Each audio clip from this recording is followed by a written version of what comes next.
2013 में केदारनाथ आपदा आई थी। आप लोगों को भली भांति याद होगा। केदारनाथ आपदा में मौत के बाद हुआ एक बच्चे का पुनर्जन्म। घर वालों के भी उड़ जाते हैं होश जब वो अपने मरे हुए बच्चे को दूसरे जन्म के रूप में देखते हैं, तो माँ बाप भी एकदम से चकित और हैरान रह जाते हैं। आखिर क्या था और इस घटना के पीछे की पूरी सच्चाई यहाँ पर हम जानने वाले हैं। किस तरह से उस बच्चे का पुनर्जन्म हुआ और किस तरह से इनकी मुलाकात होती है। नमस्कार, मैं हूं सुदेश कुमार और तिरछी बात चैनल में आपका स्वागत है। दोस्तों, यह घटना उत्तर प्रदेश के प्रतापगढ़ के एक गांव में घटित होती है। घटना तो घटित होती है केदारनाथ के मंदिर पर, लेकिन वह लोग जो थे वह उत्तर प्रदेश के प्रतापगढ़ के एक गांव के रहने वाले थे। उत्तर प्रदेश के प्रतापगढ़ के एक गांव के अंदर एक ओम प्रकाश शर्मा नाम का एक व्यक्ति रहा करता है। उसके साथ उसकी पत्नी और उसका एक 7 साल का बेटा है। बेटे का नाम होता है आदित्य। ये सभी तीनों लोग इकट्ठा अपने घर में रहा करते हैं। दोस्तों, 2013 की यह बात है। जो ओम प्रकाश शर्मा होते हैं वह केदारनाथ जाने के लिए कई सालों से यत्न कर रहे थे और अपनी पत्नी और अपने बच्चे को अपने साथ ले जाना भी चाहते थे, लेकिन उनको कोई मौका नहीं मिल रहा था। तभी 2013 में ओम प्रकाश पूरी तरह से तैयार हो जाता है और अपनी पत्नी से कहता है कि चलो केदारनाथ चलते हैं और वहाँ जाकर महादेव जी के दर्शन करेंगे, क्योंकि ओम प्रकाश महादेव जी का पूरी तरह से भक्त था। महादेव जी की पूजा पाठ किया करते और पूरी श्रद्धा से वह रहा करता था।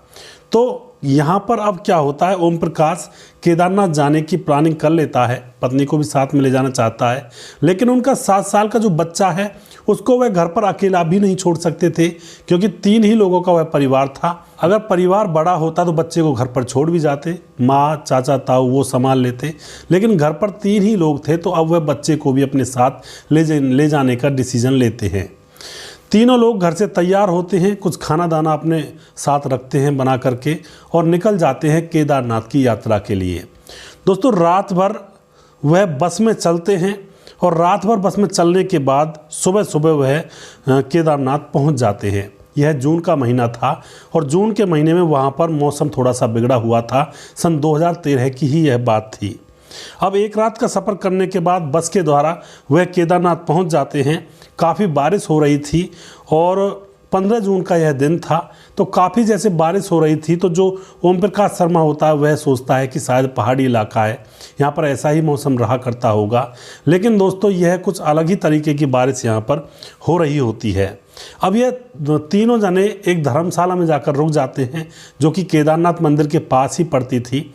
वहाँ पर यह खाना पीना खाते हैं। अपने बच्चे को, जिसका नाम होता है आदित्य, उसको खाना पीना खिला करके वहीं पर धर्मशाला में सुला देते हैं और दोनों पति पत्नी मंदिर में घूमने के लिए इधर उधर निकल जाते हैं पहाड़ियों की तरफ। दोस्तों, बारिश का मौसम तेज़ होता जा रहा था, बिजलियां कड़कड़ा रही थी और तभी क्या होता है, जैसे ही यह घूमने के लिए उस धर्मशाला से बाहर निकलते हैं और थोड़ी दूर जाते हैं, तो मंदाकिनी नदी जो होती है उस नदी में एक बहुत तेज़ बहाव आता है और वह बहाव धर्मशाला की तरफ और मंदिर से होता हुआ उस धर्मशाला की तरफ जा रहा था। यह दोनों पति पत्नी बहाव से थोड़ा सा बच जाते हैं और यह पहाड़ की चोटियों पर चढ़ने लगते हैं। और दोस्तों, अब यह अपनी आंखों से देख रहे थे कि लोग किस तरह से उस मंदिर के आसपास भाग रहे हैं और कैसे लोग बहे जा रहे हैं और धर्मशालाएं जो जड़ से उखड़ चुकी थी, किस तरह से धर्मशालाएं बही जा रही हैं। उन्हीं धर्मशालाओं में उनका 7 साल का बेटा आदित्य भी था। अब वह माथा पकड़कर रोने लगते हैं कि हमारा बेटा तो अब इस दुनिया में नहीं बचा होगा। दोस्तों, वह वहीं पर बैठे रहते हैं और इतनी भयंकर आपदा थी, आप सभी लोग इसके बारे में जानते हैं। जब यह आपदा शांत हो जाती है तो 2-3 दिन के बाद वहाँ पर बचाव दल पहुँचता है और बचाव दल इन दोनों को बचा लेता है। 2-3 दिन के बाद इनको जो रेस्क्यू टीम होती है वह बचा लेती है और ओम प्रकाश और उसकी पत्नी को इनके गांव पहुंचा दिया जाता है। पत्नी अब घर पहुंचती है, बेटा हाथों से खो चुका था। वह तो केदारनाथ पर जो बाढ़ आई थी उसमें बह चुका था, धर्मशाला में सोया हुआ था, पूरी धर्मशाला ही बह गई, एक भी इंसान नहीं बचा, तो बेटा ही कहाँ बचा होगा। अब जो पत्नी होती है घर जाकर के वह बीमार रहने लगती है, क्योंकि बेटे को साथ लेकर गए थे और वापस खाली हाथ आए।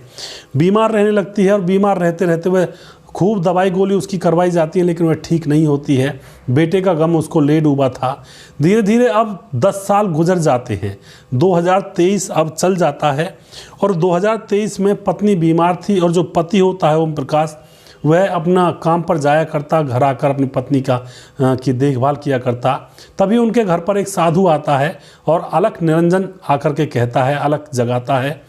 यहाँ पर जो ओम प्रकाश होता है वह भक्ति भाव का था ही, उसके लिए कुछ दान दक्षिणा लेकर बाहर दरवाजे पर जाता है और वह महाराज बिना पूछे ताछे ही सीधा ओम प्रकाश से यह कह देता है कि तुम्हारी समस्या जहाँ से शुरू हुई थी वहीं पर ख़त्म होगी। तुम्हारी समस्या केदारनाथ से शुरू हुई थी और तुम केदारनाथ जाओ, वहीं पर तुम्हारी समस्या हल होगी। यह बात सुन करके जो ओम प्रकाश होता है वह अक्का बक्का रह जाता है कि इस महाराज को क्या पता हमारी क्या समस्या है और कहाँ से हमारी समस्या शुरू हुई थी और हमारे साथ आखिर क्या हुआ था। तो जो महाराज होता है वह दक्षिणा लेने के बाद वहाँ से चला जाता है और उसके बाद जो ओम प्रकाश होता है वह उसको इधर उधर रास्तों में भी देखता है लेकिन कहीं भी नज़र नहीं आता है।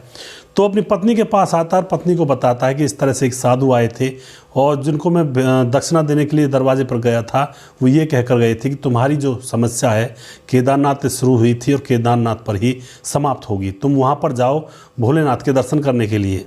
अब यहाँ पर वो अपनी बीमार पत्नी को अपने साथ लेना चाहता है, लेकिन बीमार पत्नी जो कि सहमी हुई थी, 10 साल पहले केदारनाथ पर ही उनका बेटा खोया था, मरा था, यानी कि केदारनाथ भगवान ने ही छीना था। और अब जो वह पत्नी थी वह वहाँ पर दोबारा नहीं जाना चाहती थी क्योंकि पुरानी यादें ताज़ा हो जाएंगी। लेकिन पति उसको जैसे तैसे मना करके अपने साथ केदारनाथ की यात्रा के लिए अब 10 साल बाद फिर से ले जाता है।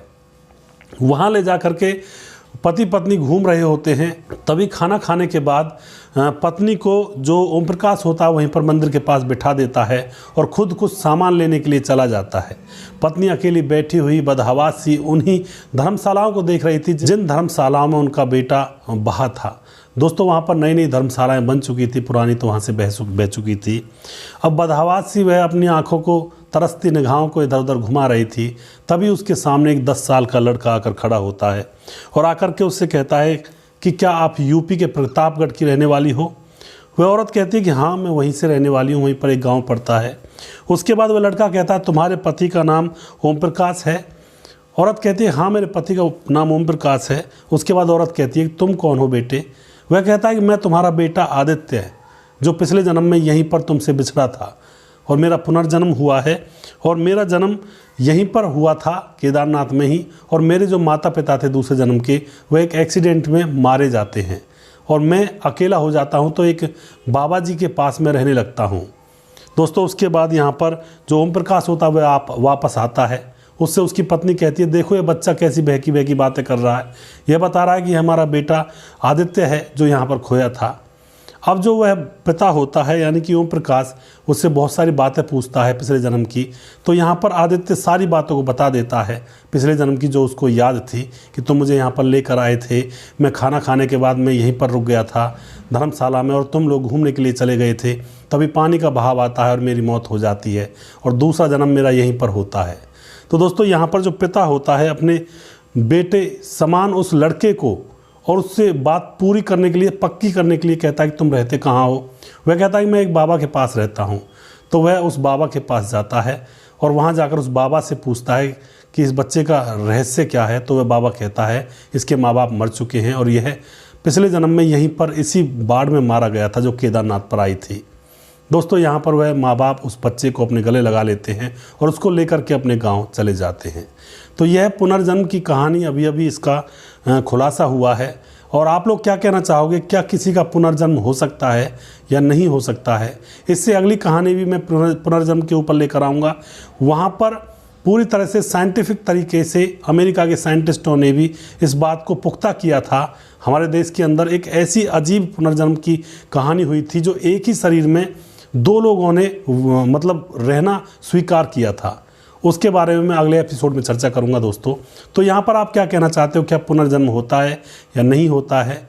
और आपकी जो भी राय है आप कमेंट बॉक्स में लिख सकते हैं और जो भी आप कहना चाहते हैं वह कह सकते हैं। दोस्तों पुनर्जन्म होता है हिंदी वैदिक साहित्यों के हिसाब से, हिंदी वैदिक ग्रंथों के हिसाब से। और जो आत्माएं होती हैं एक शरीर को छोड़ करके दूसरे शरीर में प्रवेश करती हैं। भगवत गीता में भी बताया गया है कि यह जो शरीर है यह कपड़ों की भांति है, एक शरीर को बदलकर दूसरे शरीर में आत्मा जाती है। जैसे कि हम लोग कपड़ा बदलते हैं आज कपड़ा है वह गंदा मैला हो जाएगा तो उसको उतार करके नया कपड़ा पहनते हैं। उसी तरह से आत्मा, एक शरीर जब जर्जर और बुढ़ापा हो जाता है शरीर का, तो उसको छोड़ करके नए शरीर में प्रविष्ट करती है। तो यहाँ पर आप जो भी कुछ कहना चाहते हैं अपनी राय कमेंट बॉक्स में लिख सकते हैं। अगला प्रोग्राम बहुत जल्दी फिर से लेकर आऊँगा किसी सच्ची घटना के ऊपर। तब तक आप खुश रहें, सावधान रहें, रिश्तों की अहमियत को समझें। जय हिंद, जय भारत।